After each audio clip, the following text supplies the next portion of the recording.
ఇక్కడికి auto union సోదరులందరూ చేరుతున్నారు పార్టీలో అంటే నేను అనుకున్నా మరి ఆటోలో ప్రయాణం చేసి కష్టాల్లో ఉన్న మా ఆటో అన్నదమ్ములకి సంఘీభావం చెప్పడానికి మీకు మద్దతు చెప్పనీకే రాష్ట్ర ప్రభుత్వం దున్నపోతు నిద్ర ఏదైతే పోతున్నదో వాళ్ళను మేల్కొల్పడానికి నేను కూడా ఆటోలో ఎక్కి ఇక్కడ దాకా వస్తా అని చెప్పి బయలుదేరిన. అక్కడ జూబ్లీహిల్స్లో ఆటో ఎక్కితే అనుకోకుండా ఆటో ఎవలది అంటే ఆయన పేరు మష్రత్ అలీ. ఈ మష్రత్ అలీ గారు ఎవరు అంటే ఈయనకు 2 ఏళ్ల ముందు ఆయన సొంత ఆటోలు 2 ఉండే. ఆ 2 ఆటోలల్లో ఒక ఆటో ఫ్రెండ్ కిరాయికి ఇచ్చిండు. కిరాయికి ఇస్తే ఆ కిరాయి ఆటోలో రాహుల్ గాంధీ గారు ఎక్కిండు 2 ఏళ్ల కిందట యూసుఫ్గూడలో. ఎక్కి ఆడికెళ్ళి 2-3 కిలోమీటర్లు తిరిగి రాహుల్ గాంధీ గారు మీకు ఇది చేస్తా అది చేస్తా అల్లం బెల్లం అని చెప్పి కథలు చెప్పి ఓట్లు వేయించుకునే ప్రయత్నం చేసిండు ఆటో సోదరులది.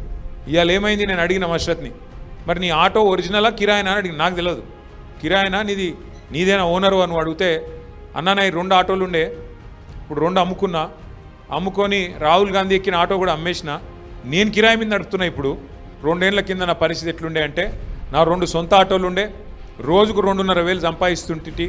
కానీ ఈరోజు పరిస్థితి ఏంటి అంటే నా 2 ఆటోలు అమ్ముకున్నా. ఇదివరకు 2,000 నుంచి 2,500 సంపాదించే నేను ఇవాళ నా మొత్తం బిజినెస్ డౌన్ అయిపోయి 1,000-1,200 వస్తే ఎక్కువ అవుతున్నది.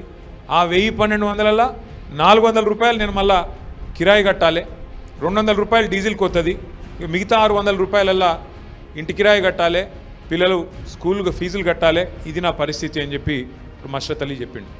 ఇవాళ మష్రత్ అలీ పరిస్థితి ఆయన ఒక్కడిది కాదు, రాష్ట్రంలో ఉండే 6-7 లక్షల మంది ఆటో డ్రైవర్ల పరిస్థితి ఇవాళ ఈ కాంగ్రెస్ ప్రభుత్వం వచ్చినాక కొద్దిగా కుడి కొద్దిగా ఎడమ అందరి పరిస్థితి అట్లనే ఉన్నది.